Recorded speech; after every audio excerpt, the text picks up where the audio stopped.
This is the Business of Leadership Series Minute with your host, the best-selling author of Don't Buy a Duck and founder of MarketingStrategyHero.com, Derek Champagne. I'm excited about our guest today. I got to see him for the first time. I've heard of him and read his material for years, but I got to see him at the Scale Up conference in Anaheim last month. Great conference, great focus on customer service, great focus on human connection.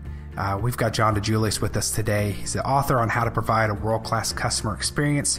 He's an international consultant, best-selling author of 2 books, works with companies like the Ritz-Carlton, Lexus, Starbucks, Nordstrom, Nestle, Chick-fil-A, Marriott Hotel, Cheesecake Factory, Progressive, Insurance, Harley-Davidson, State Farm, and many more.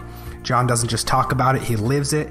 He's a very successful entrepreneur. He's got a couple of companies. One is John Roberts Spa, which is a chain of upscale Cleveland locations, repeatedly named top 20 salons in America.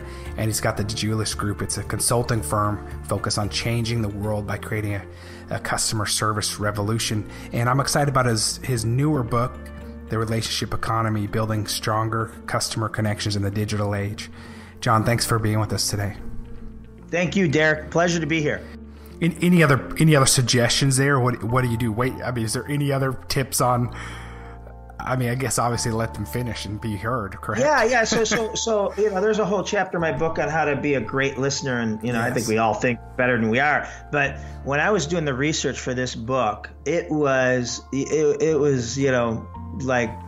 getting a horrible procedure done at the doctor's office. That's uncomfortable because everything I was learning, I'm so guilty of, not doing or doing too much. So they talk about fierce attention. And if you ask a question and don't do, ask 2 to 3 follow-up questions, odds aren't you weren't listening. And so you should have a 4-to-1 ratio of questions asked versus answered. And a myth of being a great listener is that you should be a sponge and just listen and keep quiet and once in a while say and they say that's not being a great listener. A great listener is a trampoline, not a sponge, a trampoline. And where I'm amplifying your by asking clarified questions. Derek, tell me more about that. Like what made you come up with that?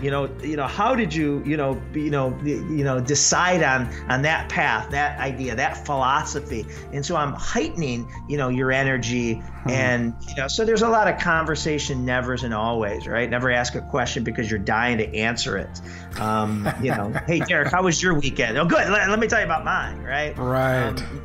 Never steal their thunder. And that was something I'm definitely guilty of. But I was doing it for what I thought was sincere reasons. You go to an employee and say, hey, weren't you on vacation last week? Yeah. Where'd you go? Oh, me and my husband took our 3-year-old to, Disney World.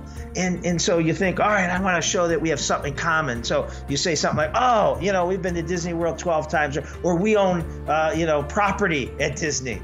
And just rob them, because what is someone going to tell you about Disney now, versus shut up and just say, oh my God, tell me about your experience at Disney. Where'd you stay? But, they're genuine, but it's just, things that we're doing versus always remove distraction. One of my favorite examples that I try to do now that I heard about is obviously put your cell phone away. So let's say an employee comes in and, says, John, can I talk to you? You close the door, you close your laptop. But something I do to really, demonstrate that how important they are to me, I'll actually take my cell phone out of my pocket, right? Which is kind of intuitive. And I'll say, hold on, Derek, I want to turn my phone off. And then I put it in a drawer, and you're like, holy cow, right. I'm really that important. Things like that just really go a long way.